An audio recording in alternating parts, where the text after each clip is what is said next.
पतिये हर हर।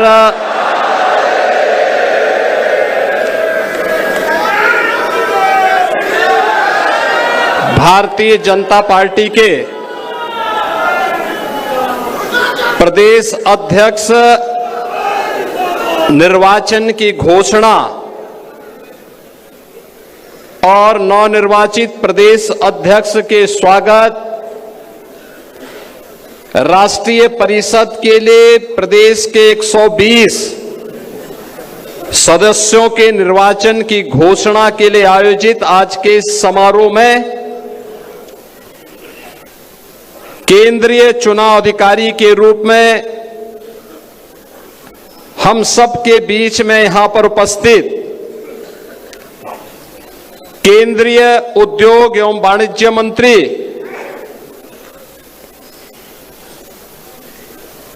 माननीय श्री पीयूष गोयल जी, भारतीय जनता पार्टी के नवनिर्वाचित प्रदेश अध्यक्ष केंद्रीय मंत्री श्री पंकज चौधरी जी, भारतीय जनता पार्टी के राष्ट्रीय चुनाव अधिकारी और उत्तर प्रदेश से ही राज्यसभा के माननीय सदस्य श्री के लक्ष्मण जी,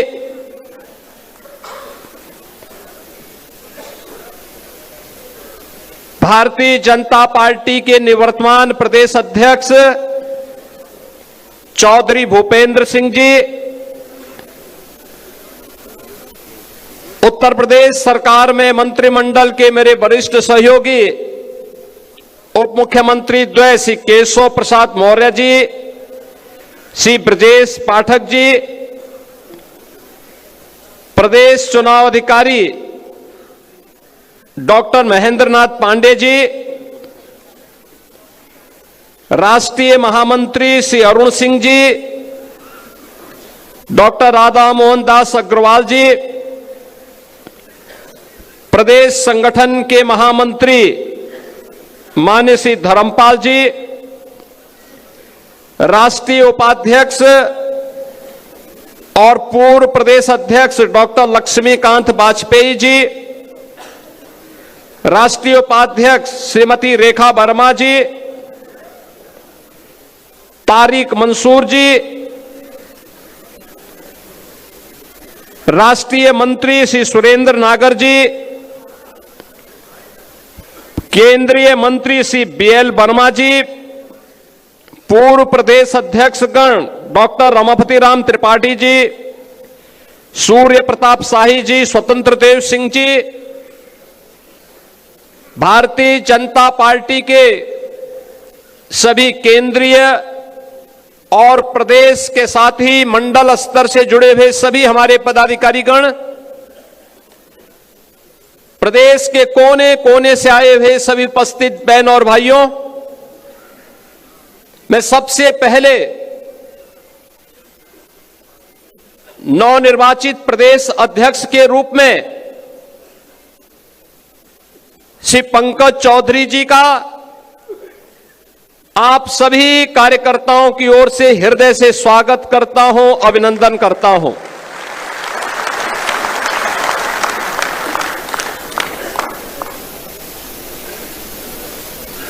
मैं इस अवसर पर इस पूरी चुनाव की प्रक्रिया को सकुशल निर्विघ्न तरीके से संपन्न करने के लिए, निर्विवाद रूप से संपन्न करने के लिए डॉक्टर महेंद्र नाथ पांडे जी को, प्रदेश अध्यक्ष के निर्वाचन अधिकारी माननीय पीयूष गोयल जी को और संगठन पर्व के राष्ट्रीय अधिकारी माननीय डॉक्टर के लक्ष्मण जी को हृदय से धन्यवाद देता हूं कि आज उत्तर प्रदेश के अंदर हमारे चुनाव की प्रक्रिया संपन्न हो रही है और एक अनुभवी कार्यकर्ता को उत्तर प्रदेश के प्रदेश अध्यक्ष का दायित्व मिलने के साथ ही उत्तर प्रदेश के अंदर अब नए गति के साथ सरकार और संगठन मिलकर के आदरणीय प्रधानमंत्री जी की मंशा के अनुरूप आगे बढ़ने के संकल्प के साथ बढ़ पाएगा। बहनों और भाइयों, मैं इस अवसर पर धन्यवाद दूंगा चौधरी भूपेंद्र सिंह जी को, जो पिछले 3.5 वर्ष से प्रदेश अध्यक्ष के रूप में अपने दायित्वों का निर्वहन करते हुए प्रदेश के अंदर हर एक उन कार्यक्रमों को गति प्रदान करने में अपना योगदान दे रहे थे। इस दौरान प्रदेश तमाम चुनौतियों का सामना करते हुए आगे बढ़ा और आज नवनिर्वाचित अध्यक्ष के चुनाव के साथ संगठन पर्व का यह दायित्व उत्तर प्रदेश के अंदर अपनी पूर्णाहुति की ओर अग्रसर हो चुका है। लेकिन नए दायित्व के कार्य हम सबके सामने नई चुनौती के साथ में है। आपने बदलते हुए भारत को देखा है। एक नए भारत का दर्शन हम में से हर व्यक्ति कर रहा है। 11 वर्ष में क्या भारत आज पूरी दुनिया का नजरिया भारत के प्रति और भारतवासियों के प्रति बदला है। जो लोग आज से 11 वर्ष पहले भारत को कमतर आंकने का प्रयास करते थे, हे दृश्य देखते थे, आज उन्हें भारत के अंदर विश्व नेतृत्व नजर आता है। आज उन्हें भारत पर गौरव की अनुभूति होती है। आज भारत वैश्विक संतुलन का कार्य कर रहा है और बिना रुके, बिना डिगे, बिना झुके अपनी यात्रा को आगे बढ़ाने का कार्य कर रहा है। और ये हमारा सौभाग्य है, इस नए भारत को पिछले 11 वर्ष से अधिक समय से दुनिया के सबसे यशस्वी नेता आदरणीय प्रधानमंत्री के रूप में श्री नरेंद्र मोदी जी का नेतृत्व और मार्गदर्शन प्राप्त हो रहा है। उत्तर प्रदेश के अंदर पिछले 8-8.5 वर्ष के अंदर जो कुछ भी परिवर्तन हम करने में सफल हुए हैं, यह आदरणीय प्रधानमंत्री जी का मार्गदर्शन और नेतृत्व ही है। डबल इंजन सरकार की डबल स्पीड की ताकत है। एक एक कार्यकर्ता की मेहनत और परिश्रम का परिणाम है कि उत्तर प्रदेश के बारे में जो परसेप्शन था, उस परसेप्शन को हमने दूर किया। बीमारू राज्य के धब्बे से उत्तर प्रदेश को मुक्त करके रेवेन्यू सरप्लस स्टेट के रूप में उत्तर प्रदेश को दुनिया के सामने, देश के सामने स्थापित किया। आज उत्तर प्रदेश दंगा मुक्त है, माफिया मुक्त है, अपराध मुक्त है। आज उत्तर प्रदेश टूरिज्म का, इन्वेस्टमेंट का देश के बेहतरीन राज्यों में से अपने आप को एक साबित कर सकता है और बेधड़क उत्तर प्रदेश के अंदर उस प्रकार के निवेश आए हैं, आ रहे हैं। कोई कल्पना कर सकता है कि केवल उत्तर प्रदेश में इन 8.5 वर्ष में 9.25 लाख नौजवानों को सरकारी नौकरी बिना भेदभाव के प्राप्त हुई है। 1.5 करोड़ से अधिक नौजवानों को परंपरागत उद्यम में उन्हें नौकरी के साथ और रोजगार के साथ जोड़ने का और जो कार्य निवेश का, सुरक्षा और कानून के राज में बेहतर तरीके से आगे बढ़ा है। 15 लाख करोड़ रुपए से अधिक के निवेश की योजनाएं जमीनी धरातल पर उतरी हैं और 6 लाख से अधिक की परियोजनाएं हमारे पास वर्तमान में तैयार है, जिसका हमें ग्राउंड ब्रेकिंग की तैयारी करनी है, जिसको लेकर के हम आगे बढ़ रहे हैं। मैं इस अवसर पर केंद्रीय उद्योग और वाणिज्य मंत्री माननीय श्री पीयूष गोयल जी का हृदय से धन्यवाद करूंगा। कि आदरणीय प्रधानमंत्री जी, आदरणीय रक्षा मंत्री जी, आदरणीय गृह मंत्री जी, आदरणीय राष्ट्रीय अध्यक्ष जी के नेतृत्व में प्रदेश के विकास की जिन योजनाओं को आगे बढ़ाने के लिए जब भी हमने माननीय पीयूष जी से सहयोग और समर्थन मांगा, वे देश के अंदर या दुनिया के अंदर कहीं भी रहे होंगे, उत्तर प्रदेश के प्रस्ताव को उन्होंने तत्काल कहा कि ये होना है। जैसे हमने कहा उत्तर प्रदेश के अंदर 1 डिस्ट्रिक्ट 1 प्रोडक्ट की योजना हम आगे बढ़ाए हैं। हमारे पास एक कमी है। उन्होंने कहा आप बताइए। मैंने कहा हमें एक पैकेजिंग इंस्टीट्यूट चाहिए। उन्होंने कहा आप घोषणा कर दीजिए, ये मान के चली कि हो गया। और बहनों और भाइयों, मुझे प्रसन्नता है बताते हुए लखनऊ में भारत सरकार ने अपना पैकेजिंग इंस्टीट्यूट स्वीकृत ही नहीं किया, उसका सत्र भी प्रारंभ हो गया है। उत्तर प्रदेश अपने उद्यमियों के लिए उनकी प्रोडक्ट को शोकेसिंग कर सके, दुनिया के बाजार में पहुंचा सके, हमारे मन में आया कि हम क्या उत्तर प्रदेश ग्लोबल मीट का कोई आयोजन हम कर सकते हैं। कोई ऐसा आयोजन हो जाए जहां उत्तर प्रदेश के प्रोडक्ट को हम शोकेसिंग कर सकें। तो ट्रेड शो कोई ऐसा हो। मैंने माननीय पीयूष जी से चर्चा की, उन्होंने कहा चिंता मत करिए। पहले वर्ष उन्होंने कहा कि मैं कम से कम 500 फॉरेन बायर अपने खर्चे पे भेज रहा हूं यूपी में। यूपी के लोग अपना वो लगाएं, खरीदारी करने की जिम्मेदारी हमारी, दुनिया के मार्केट में पहुंचाने की जिम्मेदारी। और बहनों और भाइयों, आज हर वर्ष सितंबर माह में उत्तर प्रदेश का सूक्ष्म लघु उद्यम विभाग उत्तर प्रदेश के अंदर बने हुए हर प्रोडक्ट को हम लोग ग्रेटर नोएडा में इंडिया एक्सपो सेंटर में UP trade international trade show का आयोजन करते हैं। और इतना लोकप्रिय हुआ है, इस बार भी मैंने उनसे अनुरोध किया, वो दुनिया में अपने भारत के कार्यक्रमों की दिशा से व्यस्त थे, तब भी वे उसके कार्यक्रम में आए। आदरणीय प्रधानमंत्री जी ने उद्घाटन किया और माननीय पीयूष जी ने उसका समारोप किया और आए, और उसमें लगभग 11,000 करोड़ रुपए के प्रोडक्ट उत्तर प्रदेश से दुनिया के मार्केट के लिए बुक हुए।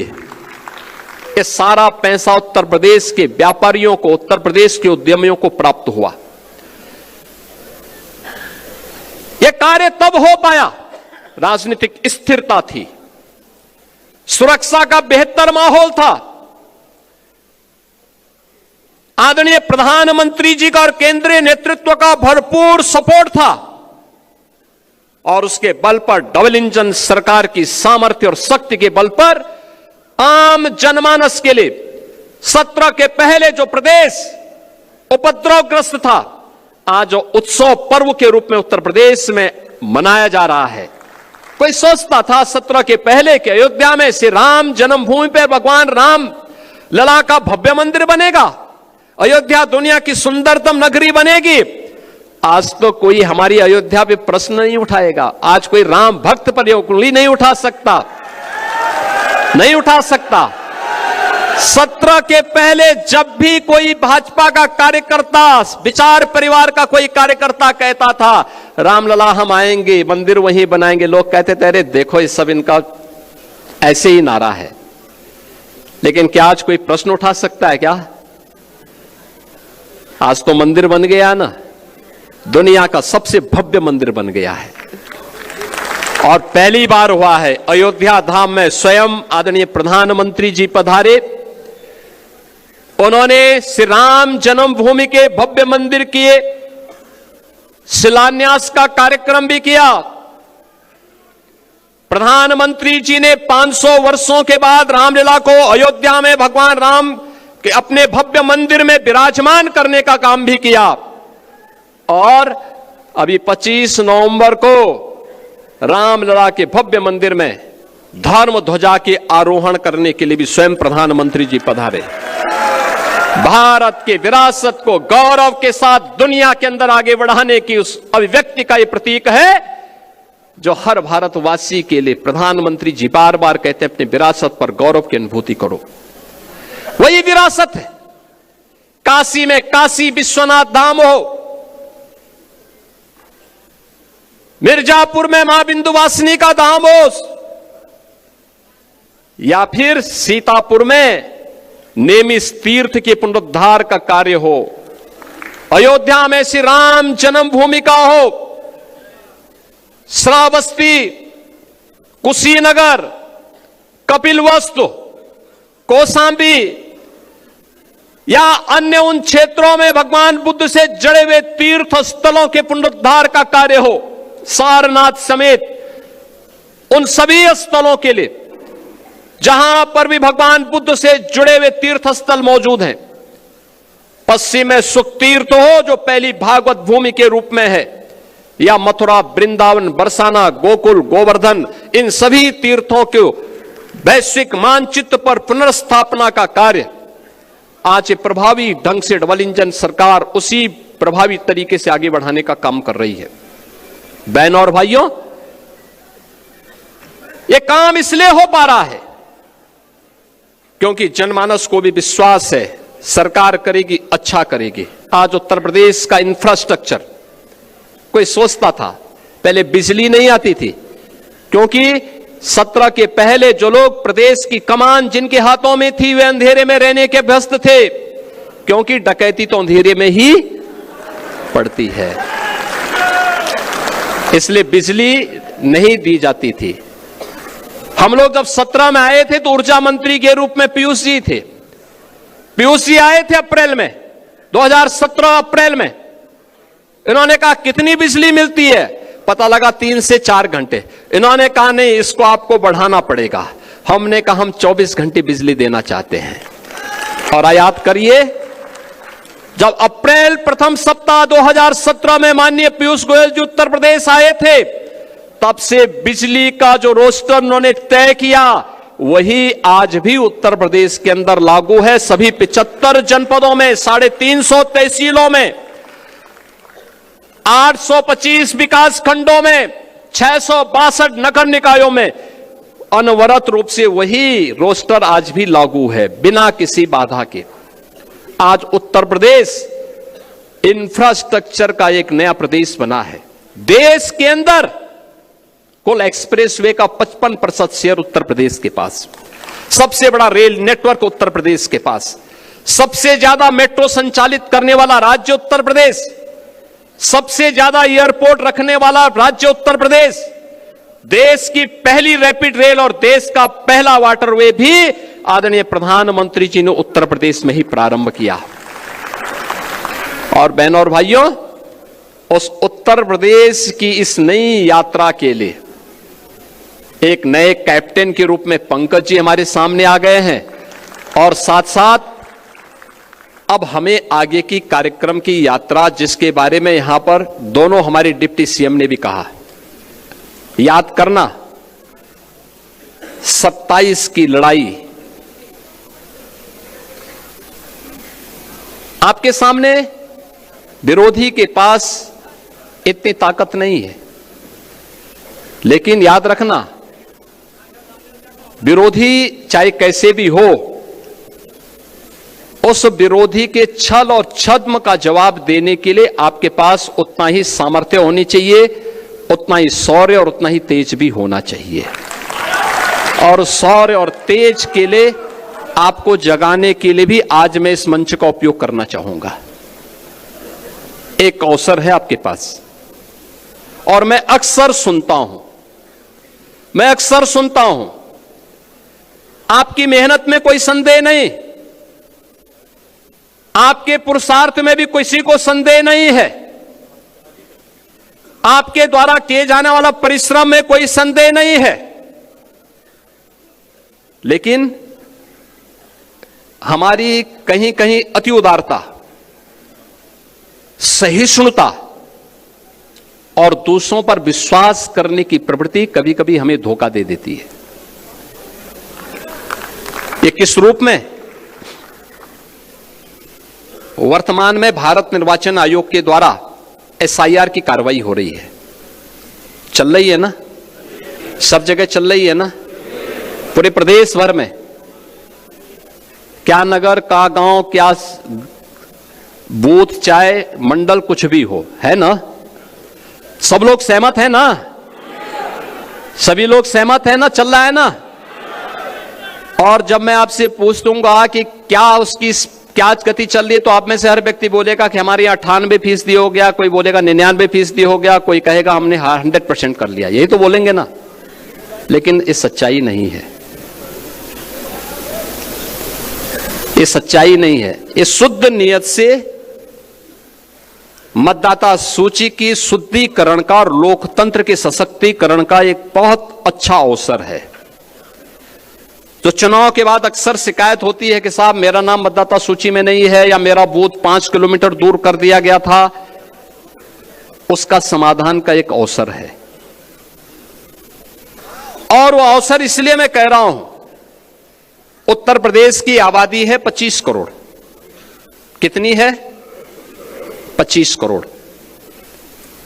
25 करोड़ की आबादी में मतदाता सूची में नाम होने चाहिए कुल 64%।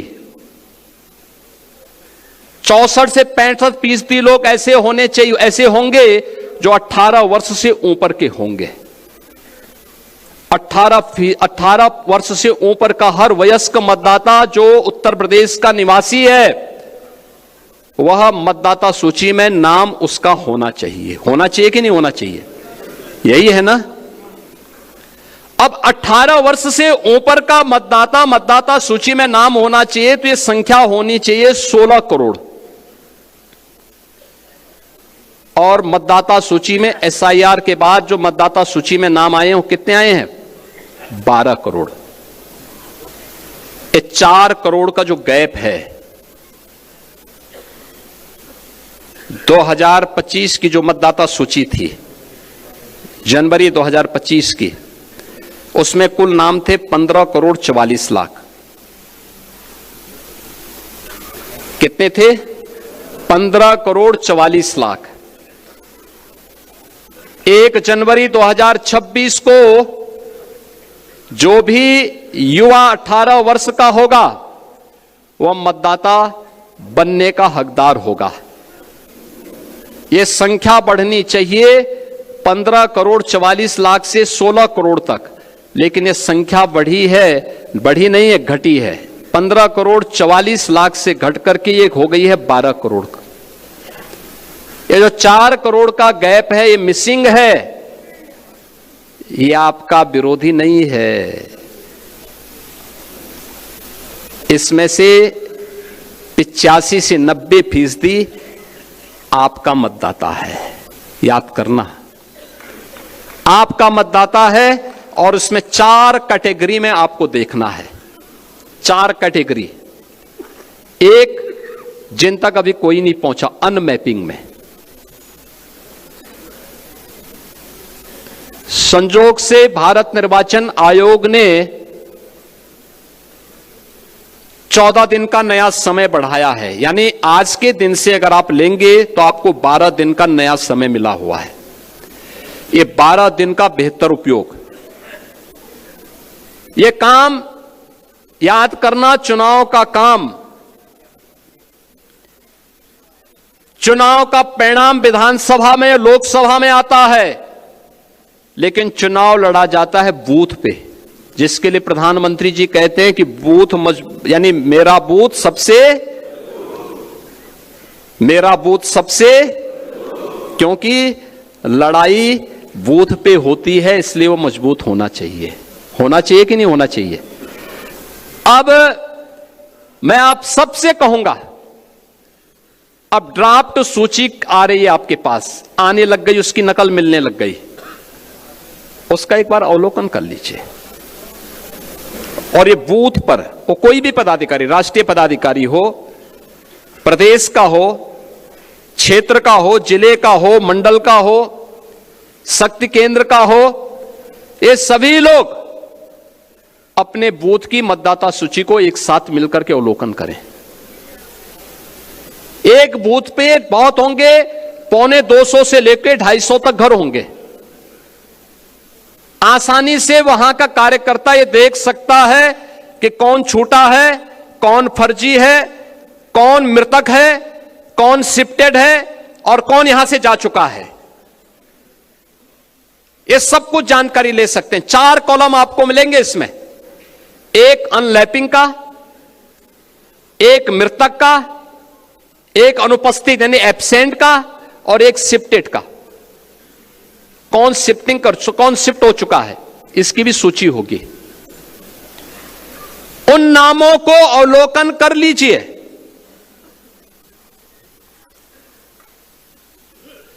देखिए, मैं अभी गया था एक जनपद में, वहां की मतदाता सूची में जो एसआईआर के फॉर्म भरे हैं बहुत सारी विरोधियों ने, उसमें कुछ बांग्लादेशियों के भी नाम है। आप मुझे बताइए, एक जगह तो यह भी मैंने देखा, एक सज्जन का नाम था, उसकी उम्र 20 साल, उसके पिता की उम्र 30 साल और उसके ग्रैंडफादर की उम्र 40 साल। तो मैंने कहा ये कौन नए नमूने आ गए। देखो, आप जब देखेंगे तब आप मुझे बताइए 10 साल की उम्र में किसी का बच्चा होगा क्या? लेकिन यह भी फॉर्म भरा गया है। यानी बेटे की उम्र 20 साल, बाप की उम्र 30 साल और उसके ग्रैंडफादर की उम्र 40 साल। तो मैंने कहा तब तो ये कई पीढ़ियां देख चुके होंगे भाई। आप मुझे बताओ, अगर सबसे बड़ा व्यक्ति 90 साल का होगा तो इताई उससे पहले तो कई पीढ़ियां होंगी। वो तो पूरा गांव ही एक परिवार बसा देगा, एक ही परिवार गांव बसा देगा। हमें इस समय उसको देखना होगा। यह भी फर्जी हुआ है। नाम कहां से? पश्चिमी, यानी उसमें दिनेजाकपुर, नौगांव असम, और मतदाता बने हैं संभल में। क्या मतलब है?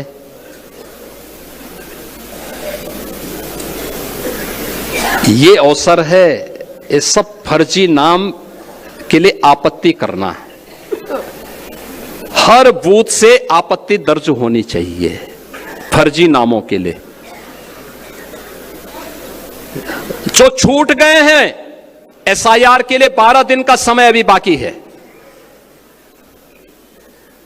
जो नए नाम भरने हैं उसके लिए भी आपके पास समय है।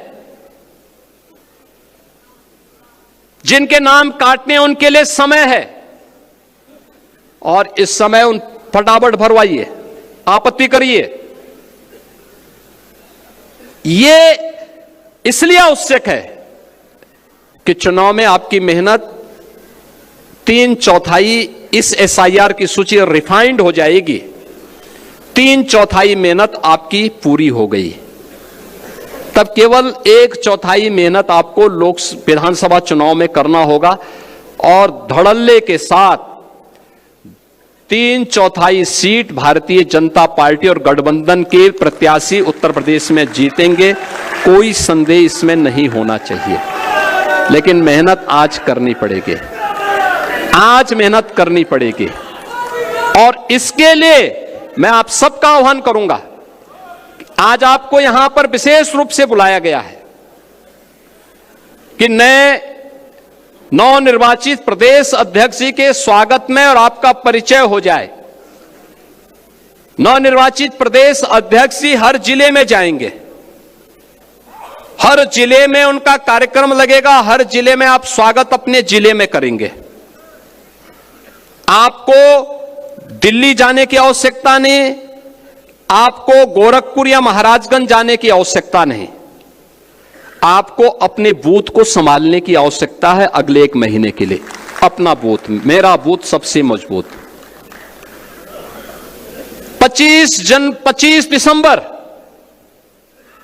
पूर्व प्रधानमंत्री श्रद्धेय अटल बिहारी वाजपेयी जी की जन्म शताब्दी का कार्यक्रम है। और यह कार्यक्रम उत्तर प्रदेश की राजधानी लखनऊ के साथ साथ हर एक बूथ पर भी पार्टी के द्वारा आयोजित होगा। इस कार्यक्रम को बूथ स्तर पर भी एक आयोजन के साथ ही और आदरणीय प्रधानमंत्री जी का जो कार्यक्रम लखनऊ में इस डबल इंजन सरकार ने एक राष्ट्रीय प्रेरणा स्थल बनाया है, जिसमें भारतीय जनसंघ के संस्थापक अध्यक्ष डॉक्टर श्यामा प्रसाद मुखर्जी जी, पंडित दीनदयाल उपाध्याय जी और श्रद्धेय अटल बिहारी वाजपेयी जी की 65 फुट ऊंची कांस्य प्रतिमाओं को स्थापित करते हुए एक उनका डिजिटल म्यूजियम के रूप में भारतीय जनसंघ से लेकर के भारतीय जनता पार्टी में आदरणीय प्रधानमंत्री जी के नेतृत्व में नए भारत की यात्रा के साथ जोड़ते हुए म्यूजियम बनाया गया है। इन सभी का उद्घाटन का कार्यक्रम और एक बड़ी रैली का आयोजन लखनऊ में होगा। उसके लिए संगठन अलग से बैठक करेगा, व्यवस्था बनाएगा। लेकिन एसआईआर की कार्रवाई के बाद मैं आपको आश्वस्त कर सकता हूं, जो भी कार्यकर्ता यहां पर आए हैं आज के इस कार्यक्रम में, एसआईआर की कार्रवाई आप पूरा कर देंगे तो आपको हम राष्ट्र प्रेरणा स्थल दिखाने के लिए लेकर के आएंगे और यहां दिखाएंगे भी। जन्मभूमि अयोध्या में रामलला का दर्शन करवाने के साथ ही यहां भी करवा देंगे, यहां भी दर्शन करवाएंगे। आप देखेंगे दिन भर का कार्यक्रम उस म्यूजियम में है, बहुत सुंदर बना है। देश को समझने, विचारधारा को समझने और भारतीय जनसंघ से लेकर के भारतीय जनता पार्टी और नए भारत का दर्शन करना अगर किसी को है, लखनऊ में राष्ट्र प्रेरणा स्थल का म्यूजियम उसका उदाहरण बनेगा। यह कार्यक्रम भी लखनऊ में 25 दिसंबर को आयोजित होगा। इस कार्यक्रम के लिए संगठन माननीय धर्मपाल जी अलग से व्यवस्था बनाएंगे। इस कार्यक्रमों के साथ हमें जुड़ना है। फिलहाल मैं आपसे अपील करूंगा, फॉर्म नंबर 6 हर बूथ पर भरवाइए। जो छूट गए हैं, एसआईआर के जो प्रपत्र भी जमा नहीं हो पाए, 12 दिन का समय है, युद्ध स्तर पर लगिए। जो गलत नाम है उनके लिए फॉर्म 7 भरवाइए। जहां संशोधन करना है 8A फॉर्म भरवाइए। कोताही मत बरतिए। एक एक बूथ की समीक्षा और एक एक बूथ पर मेहनत परिणाम लाएगी। और दूसरा है, जो शिकायत आती है कि हमारे मतदाता इस बूथ से थे, उस बूथ में नजदीक पोलिंग होनी थी, लेकिन वो 5 किलोमीटर दूर कर दिया। यह अवसर है जब आप इसको बदलने के लिए आवेदन कर सकते हैं, कर दीजिए। अब लेट मत करिए, यह अवसर है, इस अवसर का लाभ आप उठाएंगे। इस विश्वास के साथ मैं एक बार फिर से अपने नवनिर्वाचित प्रदेश अध्यक्ष श्री पंकज चौधरी जी को हृदय से बधाई देता हूं। इस निर्वाचन की प्रक्रिया को शांतिपूर्ण तरीके से संपन्न करने के लिए माननीय पीयूष गोयल जी का, माननीय डॉक्टर के लक्ष्मण जी का, डॉक्टर महेंद्र नाथ पांडे जी का हृदय से मैं धन्यवाद करता हूं। आप सभी कार्यकर्ता इतनी सुबह, इतनी भारी संख्या में, जितने लोग इस सभागार में हैं, इससे दुगनी संख्या में लोग बाहर हैं। आप सभी आए हैं। आप सबका भी मैं हृदय से अभिनंदन करता हूं। आप सबके प्रति अपनी शुभकामनाएं देते हुए अपनी वाणी को विराम देता हूं। धन्यवाद। जय हिंद, जय जय श्री राम। रामचंद्र भगवान के, भारत माता के, भारत माता के, वंदे वंदे वंदे। नमः पार्वती पतिये हर हर।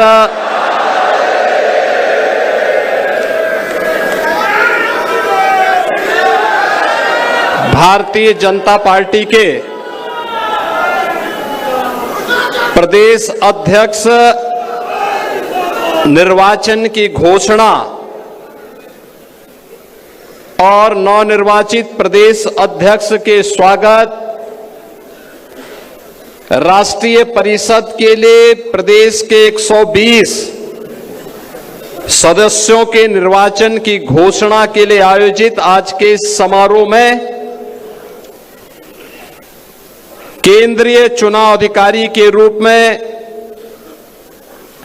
हम सब के बीच में यहां पर उपस्थित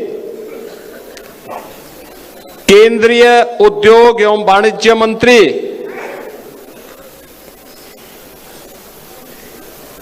माननीय श्री पीयूष गोयल जी, भारतीय जनता पार्टी के नवनिर्वाचित प्रदेश अध्यक्ष केंद्रीय मंत्री श्री पंकज चौधरी जी, भारतीय जनता पार्टी के राष्ट्रीय चुनाव अधिकारी और उत्तर प्रदेश से ही राज्यसभा के माननीय सदस्य श्री के लक्ष्मण जी,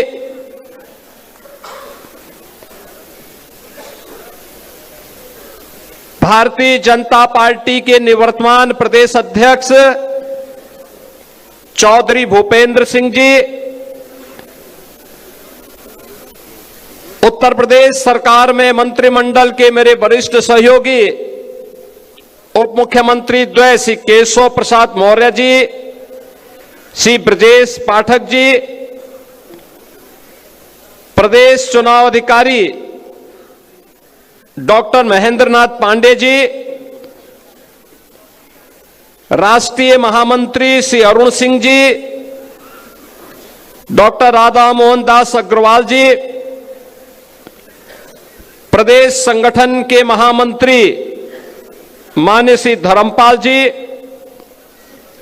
राष्ट्रीय उपाध्यक्ष और पूर्व प्रदेश अध्यक्ष डॉक्टर लक्ष्मीकांत वाजपेयी जी, राष्ट्रीय उपाध्यक्ष श्रीमती रेखा वर्मा जी, तारिक मंसूर जी, राष्ट्रीय मंत्री श्री सुरेंद्र नागर जी, केंद्रीय मंत्री श्री बीएल वर्मा जी, पूर्व प्रदेश अध्यक्ष गण डॉक्टर रमापति राम त्रिपाठी जी, सूर्य प्रताप शाही जी, स्वतंत्र देव सिंह जी, भारतीय जनता पार्टी के सभी केंद्रीय और प्रदेश के साथ ही मंडल स्तर से जुड़े हुए सभी हमारे पदाधिकारीगण, प्रदेश के कोने कोने से आए हुए सभी उपस्थित बहन और भाइयों, मैं सबसे पहले नवनिर्वाचित प्रदेश अध्यक्ष के रूप में श्री पंकज चौधरी जी का आप सभी कार्यकर्ताओं की ओर से हृदय से स्वागत करता हूं, अभिनंदन करता हूं।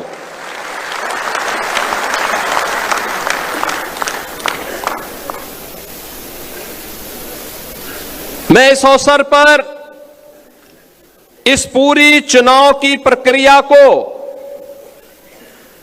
सकुशल निर्विघ्न तरीके से संपन्न करने के लिए, निर्विवाद रूप से संपन्न करने के लिए डॉक्टर महेंद्र नाथ पांडे जी को, प्रदेश अध्यक्ष के निर्वाचन अधिकारी माननीय पीयूष गोयल जी को और संगठन पर्व के राष्ट्रीय अधिकारी माननीय डॉक्टर के लक्ष्मण जी को हृदय से धन्यवाद देता हूं कि आज उत्तर प्रदेश के अंदर हमारे चुनाव की प्रक्रिया संपन्न हो रही है और एक अनुभवी कार्यकर्ता को उत्तर प्रदेश के प्रदेश अध्यक्ष का दायित्व मिलने के साथ ही उत्तर प्रदेश के अंदर अब नए गति के साथ सरकार और संगठन मिलकर के आदरणीय प्रधानमंत्री जी की मंशा के अनुरूप आगे बढ़ने के संकल्प के साथ बढ़ पाएगा। बहनों और भाइयों, मैं इस अवसर पर धन्यवाद दूंगा चौधरी भूपेंद्र सिंह जी को, जो पिछले 3.5 वर्ष से प्रदेश अध्यक्ष के रूप में अपने दायित्वों का निर्वहन करते हुए प्रदेश के अंदर हर एक उन कार्यक्रमों को गति प्रदान करने में अपना योगदान दे रहे थे। इस दौरान प्रदेश तमाम चुनौतियों का सामना करते हुए आगे बढ़ा। और आज नवनिर्वाचित अध्यक्ष के चुनाव के साथ संगठन पर्व का यह दायित्व उत्तर प्रदेश के अंदर अपनी पूर्णाहुति की ओर अग्रसर हो चुका है। लेकिन नए दायित्व के कार्य हम सबके सामने नई चुनौती के साथ में है। आपने बदलते हुए भारत को देखा है। एक नए भारत का दर्शन हम में से हर व्यक्ति कर रहा है। 11 वर्ष में क्या भारत आज पूरी दुनिया का नजरिया भारत के प्रति और भारतवासियों के प्रति बदला है। जो लोग आज से 11 वर्ष पहले भारत को कमतर आंकने का प्रयास करते थे, हे दृश्य देखते थे, आज उन्हें भारत के अंदर विश्व नेतृत्व नजर आता है। आज उन्हें भारत पर गौरव की अनुभूति होती है। आज भारत वैश्विक संतुलन का कार्य कर रहा है और बिना रुके, बिना डिगे, बिना झुके अपनी यात्रा को आगे बढ़ाने का कार्य कर रहा है। और ये हमारा सौभाग्य है, इस नए भारत को पिछले 11 वर्ष से अधिक समय से दुनिया के सबसे यशस्वी नेता आदरणीय प्रधानमंत्री के रूप में श्री नरेंद्र मोदी जी का नेतृत्व और मार्गदर्शन प्राप्त हो रहा है। उत्तर प्रदेश के अंदर पिछले 8 साढ़े 8 वर्ष के अंदर जो कुछ भी परिवर्तन हम करने में सफल हुए हैं, यह आदरणीय प्रधानमंत्री जी का मार्गदर्शन और नेतृत्व ही है। डबल इंजन सरकार की डबल स्पीड की ताकत है। एक एक कार्यकर्ता की मेहनत और परिश्रम का परिणाम है कि उत्तर प्रदेश के बारे में जो परसेप्शन था, उस परसेप्शन को हमने दूर किया। बीमारू राज्य के धब्बे से उत्तर प्रदेश को मुक्त करके रेवेन्यू सरप्लस स्टेट के रूप में उत्तर प्रदेश को दुनिया के सामने, देश के सामने स्थापित किया। आज उत्तर प्रदेश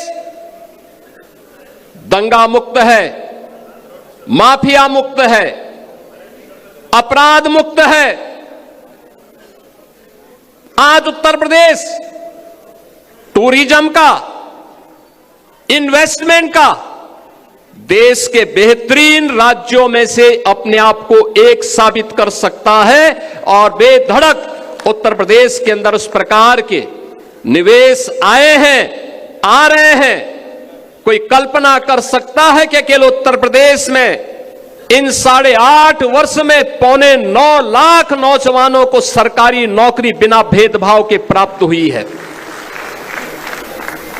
1.5 करोड़ से अधिक नौजवानों को परंपरागत उद्यम में उन्हें नौकरी के साथ और रोजगार के साथ जोड़ने का और जो कार्य निवेश का, सुरक्षा और कानून के राज में बेहतर तरीके से आगे बढ़ा है। 15 लाख करोड़ रुपए से अधिक के निवेश की योजनाएं जमीनी धरातल पर उतरी हैं और 6 लाख से अधिक की परियोजनाएं हमारे पास वर्तमान में तैयार है, जिसका हमें ग्राउंड ब्रेकिंग की तैयारी करनी है, जिसको लेकर के हम आगे बढ़ रहे हैं। मैं इस अवसर पर केंद्रीय उद्योग और वाणिज्य मंत्री माननीय श्री पीयूष गोयल जी का हृदय से धन्यवाद करूंगा कि आदरणीय प्रधानमंत्री जी, आदरणीय रक्षा मंत्री जी, आदरणीय गृह मंत्री जी, आदरणीय राष्ट्रीय अध्यक्ष जी के नेतृत्व में प्रदेश के विकास की जिन योजनाओं को आगे बढ़ाने के लिए जब भी हमने माननीय पीयूष जी से सहयोग और समर्थन मांगा, वे देश के अंदर या दुनिया के अंदर कहीं भी रहे होंगे, उत्तर प्रदेश के प्रस्ताव को उन्होंने तत्काल कहा कि ये होना है। जैसे हमने कहा उत्तर प्रदेश के अंदर 1 डिस्ट्रिक्ट 1 प्रोडक्ट की योजना हम आगे बढ़ाए हैं। हमारे पास एक कमी है। उन्होंने कहा आप बताइए। मैंने कहा हमें एक पैकेजिंग इंस्टीट्यूट चाहिए। उन्होंने कहा आप घोषणा कर दीजिए, ये मान के चलिए कि हो गया। और बहनों और भाइयों, मुझे प्रसन्नता है बताते हुए लखनऊ में भारत सरकार ने अपना पैकेजिंग इंस्टीट्यूट स्वीकृत ही नहीं किया, उसका सत्र भी प्रारंभ हो गया है। उत्तर प्रदेश अपने उद्यमियों के लिए उनकी प्रोडक्ट को शोकेसिंग कर सके, दुनिया के बाजार में पहुंचा सके, हमारे मन में आया कि हम क्या उत्तर प्रदेश ग्लोबल मीट का कोई आयोजन हम कर सकते हैं, कोई ऐसा आयोजन हो जाए जहां उत्तर प्रदेश के प्रोडक्ट को हम शोकेसिंग कर सकें। तो ट्रेड शो कोई ऐसा हो। मैंने माननीय पीयूष जी से चर्चा की, उन्होंने कहा चिंता मत करिए। पहले वर्ष उन्होंने कहा कि मैं कम से कम 500 फॉरेन बायर अपने खर्चे पे भेज रहा हूं यूपी में। यूपी के लोग अपना वो लगाएं, खरीदारी करने की जिम्मेदारी हमारी, दुनिया के मार्केट में पहुंचाने की जिम्मेदारी। और बहनों और भाइयों, आज हर वर्ष सितंबर माह में उत्तर प्रदेश का सूक्ष्म लघु उद्यम विभाग उत्तर प्रदेश के अंदर बने हुए हर प्रोडक्ट को हम लोग ग्रेटर नोएडा में इंडिया एक्सपो सेंटर में UP trade international trade show का आयोजन करते हैं। और इतना लोकप्रिय हुआ है, इस बार भी मैंने उनसे अनुरोध किया, वो दुनिया में अपने भारत के कार्यक्रमों की दिशा से व्यस्त थे, तब भी वे उसके कार्यक्रम में आए। आदरणीय प्रधानमंत्री जी ने उद्घाटन किया और माननीय पीयूष जी ने उसका समारोप किया और आए, और उसमें लगभग 11,000 करोड़ रुपए के प्रोडक्ट उत्तर प्रदेश से दुनिया के मार्केट के लिए बुक हुए। ये सारा पैसा उत्तर प्रदेश के व्यापारियों को, उत्तर प्रदेश के उद्यमियों को प्राप्त हुआ। यह कार्य तब हो पाया, राजनीतिक स्थिरता थी, सुरक्षा का बेहतर माहौल था, आदरणीय प्रधानमंत्री जी का और केंद्रीय नेतृत्व का भरपूर सपोर्ट था, और उसके बल पर डबल इंजन सरकार की सामर्थ्य और शक्ति के बल पर आम जनमानस के लिए 17 के पहले जो प्रदेश उपद्रवग्रस्त था, आज उत्सव पर्व के रूप में उत्तर प्रदेश में मनाया जा रहा है।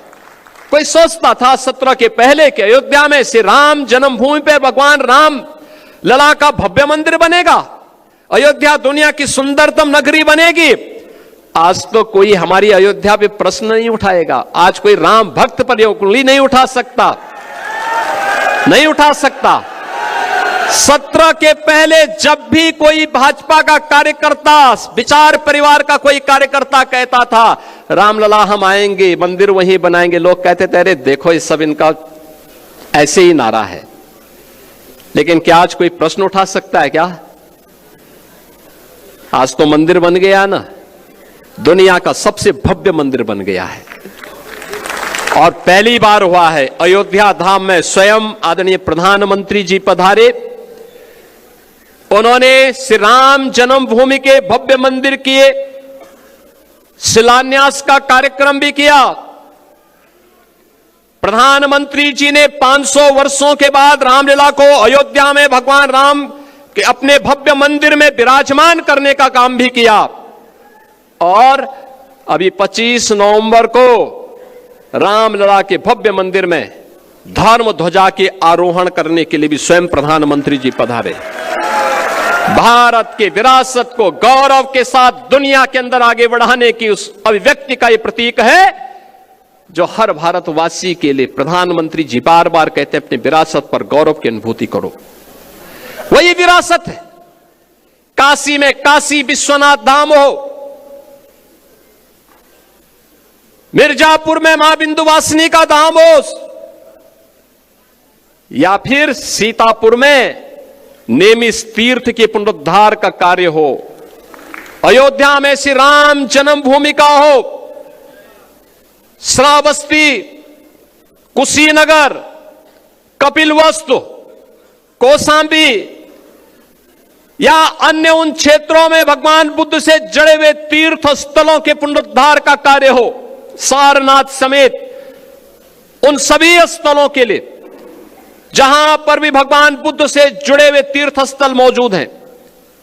पश्चिम में सुख तीर्थ हो जो पहली भागवत भूमि के रूप में है, या मथुरा, वृंदावन, बरसाना, गोकुल, गोवर्धन, इन सभी तीर्थों के वैश्विक मानचित्र पर पुनर्स्थापना का कार्य आज प्रभावी ढंग से डबल इंजन सरकार उसी प्रभावी तरीके से आगे बढ़ाने का काम कर रही है।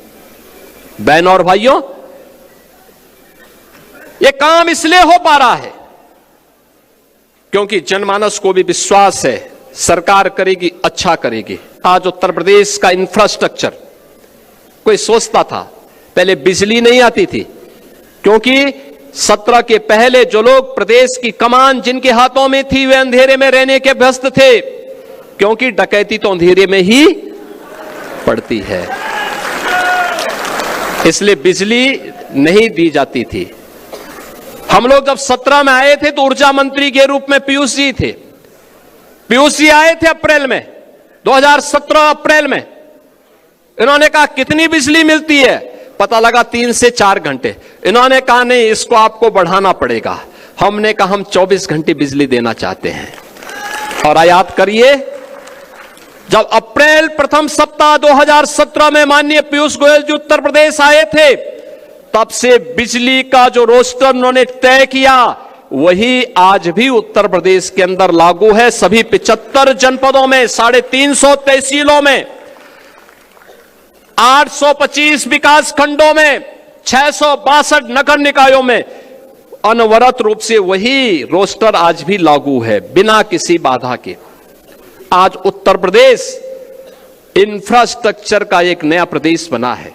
देश के अंदर कुल एक्सप्रेसवे का 55% शेयर उत्तर प्रदेश के पास, सबसे बड़ा रेल नेटवर्क उत्तर प्रदेश के पास, सबसे ज्यादा मेट्रो संचालित करने वाला राज्य उत्तर प्रदेश, सबसे ज्यादा एयरपोर्ट रखने वाला राज्य उत्तर प्रदेश, देश की पहली रैपिड रेल और देश का पहला वाटरवे भी आदरणीय प्रधानमंत्री जी ने उत्तर प्रदेश में ही प्रारंभ किया। और बहनों और भाइयों, उस उत्तर प्रदेश की इस नई यात्रा के लिए एक नए कैप्टन के रूप में पंकज जी हमारे सामने आ गए हैं। और साथ साथ अब हमें आगे की कार्यक्रम की यात्रा, जिसके बारे में यहां पर दोनों हमारे डिप्टी सीएम ने भी कहा, याद करना 27 की लड़ाई आपके सामने, विरोधी के पास इतनी ताकत नहीं है, लेकिन याद रखना विरोधी चाहे कैसे भी हो, उस विरोधी के छल और छद्म का जवाब देने के लिए आपके पास उतना ही सामर्थ्य होनी चाहिए, उतना ही शौर्य और उतना ही तेज भी होना चाहिए। और शौर्य और तेज के लिए आपको जगाने के लिए भी आज मैं इस मंच का उपयोग करना चाहूंगा। एक अवसर है आपके पास, और मैं अक्सर सुनता हूं, आपकी मेहनत में कोई संदेह नहीं, आपके पुरुषार्थ में भी किसी को संदेह नहीं है, आपके द्वारा किए जाने वाला परिश्रम में कोई संदेह नहीं है, लेकिन हमारी कहीं कहीं अति उदारता, सहिष्णुता और दूसरों पर विश्वास करने की प्रवृत्ति कभी कभी हमें धोखा दे देती है। ये किस रूप में? वर्तमान में भारत निर्वाचन आयोग के द्वारा एसआईआर की कार्रवाई हो रही है, चल रही है ना, सब जगह चल रही है ना, पूरे प्रदेश भर में, क्या नगर, क्या गांव, क्या बूथ, चाहे मंडल कुछ भी हो, है ना? सब लोग सहमत है ना? सभी लोग सहमत है ना? चल रहा है ना? और जब मैं आपसे पूछ दूंगा कि क्या गति चल रही है, तो आप में से हर व्यक्ति बोलेगा कि हमारे यहाँ 98% हो गया, कोई बोलेगा 99% हो गया, कोई कहेगा हमने 100% कर लिया, यही तो बोलेंगे ना। लेकिन ये सच्चाई नहीं है, ये सच्चाई नहीं है। ये शुद्ध नियत से मतदाता सूची की शुद्धिकरण का और लोकतंत्र के सशक्तिकरण का एक बहुत अच्छा अवसर है। जो चुनाव के बाद अक्सर शिकायत होती है कि साहब मेरा नाम मतदाता सूची में नहीं है, या मेरा बूथ 5 किलोमीटर दूर कर दिया गया था, उसका समाधान का एक अवसर है। और वो अवसर इसलिए मैं कह रहा हूं, उत्तर प्रदेश की आबादी है 25 करोड़। कितनी है? 25 करोड़। 25 करोड़ की आबादी में मतदाता सूची में नाम होने चाहिए कुल 64%। 64 से 65% लोग ऐसे होने चाहिए, ऐसे होंगे जो 18 वर्ष से ऊपर के होंगे। 18 वर्ष से ऊपर का हर वयस्क मतदाता जो उत्तर प्रदेश का निवासी है, वह मतदाता सूची में नाम उसका होना चाहिए। होना चाहिए कि नहीं होना चाहिए? यही है ना। अब 18 वर्ष से ऊपर का मतदाता सूची में नाम होना चाहिए, तो यह संख्या होनी चाहिए 16 करोड़। और मतदाता सूची में एसआईआर के बाद जो मतदाता सूची में नाम आए हैं वो कितने आए हैं? 12 करोड़। ये 4 करोड़ का जो गैप है, 2025 की जो मतदाता सूची थी, जनवरी 2025 की, उसमें कुल नाम थे 15 करोड़ 44 लाख। कितने थे? 15 करोड़ 44 लाख। 1 जनवरी 2026 को जो भी युवा 18 वर्ष का होगा वह मतदाता बनने का हकदार होगा। यह संख्या बढ़नी चाहिए 15 करोड़ 44 लाख से 16 करोड़ तक, लेकिन यह संख्या बढ़ी नहीं है, घटी है। 15 करोड़ 44 लाख से घट करके ये हो गई है 12 करोड़ का। ये जो 4 करोड़ का गैप है, ये मिसिंग है। ये आपका विरोधी नहीं है। इसमें से 85 से 90% आपका मतदाता है। याद करना, आपका मतदाता है। और उसमें 4 कैटेगरी में आपको देखना है। 4 कैटेगरी। एक, जिन तक अभी कोई नहीं पहुंचा, अनमैपिंग में। संजोग से भारत निर्वाचन आयोग ने 14 दिन का नया समय बढ़ाया है, यानी आज के दिन से अगर आप लेंगे तो आपको 12 दिन का नया समय मिला हुआ है। ये 12 दिन का बेहतर उपयोग। ये काम याद करना, चुनाव का काम, चुनाव का परिणाम विधानसभा में, लोकसभा में आता है, लेकिन चुनाव लड़ा जाता है बूथ पे, जिसके लिए प्रधानमंत्री जी कहते हैं कि बूथ यानी मेरा बूथ सबसे, क्योंकि लड़ाई बूथ पे होती है, इसलिए वो मजबूत होना चाहिए। होना चाहिए कि नहीं होना चाहिए? अब मैं आप सबसे कहूंगा, अब ड्राफ्ट सूची आ रही है आपके पास, आने लग गई, उसकी नकल मिलने लग गई, उसका एक बार अवलोकन कर लीजिए। और ये बूथ पर वो कोई भी पदाधिकारी, राष्ट्रीय पदाधिकारी हो, प्रदेश का हो, क्षेत्र का हो, जिले का हो, मंडल का हो, शक्ति केंद्र का हो, ये सभी लोग अपने बूथ की मतदाता सूची को एक साथ मिलकर के अवलोकन करें। एक बूथ पे बहुत होंगे, 250 से लेकर 250 तक घर होंगे। आसानी से वहां का कार्यकर्ता ये देख सकता है कि कौन छूटा है, कौन फर्जी है, कौन मृतक है, कौन शिफ्टेड है और कौन यहां से जा चुका है।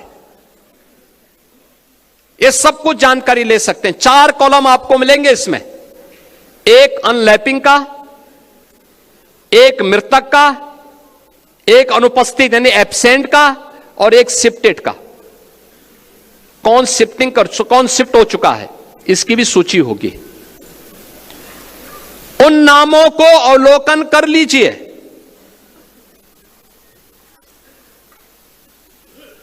देखिए, मैं अभी गया था एक जनपद में, वहां की मतदाता सूची में जो एसआईआर के फॉर्म भरे हैं बहुत सारी विरोधियों ने, उसमें कुछ बांग्लादेशियों के भी नाम है। आप मुझे बताइए, एक जगह तो यह भी मैंने देखा, एक सज्जन का नाम था, उसकी उम्र 20 साल, उसके पिता की उम्र 30 साल और उसके ग्रैंडफादर की उम्र 40 साल। तो मैंने कहा ये कौन नए नमूने आ गए। देखो आप जब देखेंगे तब आप मुझे बताइए 10 साल की उम्र में किसी का बच्चा होगा क्या? लेकिन यह भी फॉर्म भरा गया है। यानी बेटे की उम्र 20 साल, बाप की उम्र 30 साल और उसके ग्रैंडफादर की उम्र 40 साल। तो मैंने कहा तब तो ये कई पीढ़ियां देख चुके होंगे भाई। आप मुझे बताओ अगर सबसे बड़ा व्यक्ति 90 साल का होगा तो इताई उससे पहले तो कई पीढ़ियां होंगी। वो तो पूरा गांव ही एक परिवार बसा देगा, एक ही परिवार गांव बसा देगा। हमें इस समय उसको देखना होगा। यह भी फर्जी हुआ है।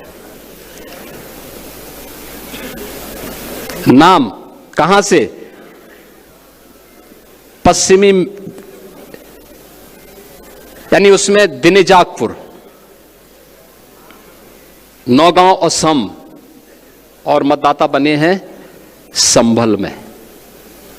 क्या मतलब है?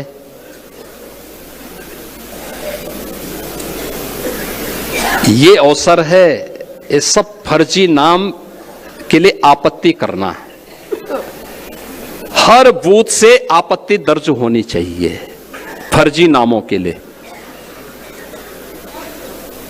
जो छूट गए हैं एसआईआर के लिए 12 दिन का समय अभी बाकी है। जो नए नाम भरने हैं उसके लिए भी आपके पास समय है। जिनके नाम काटने हैं उनके लिए समय है। और इस समय उन फटाफट भरवाइए, आपत्ति करिए।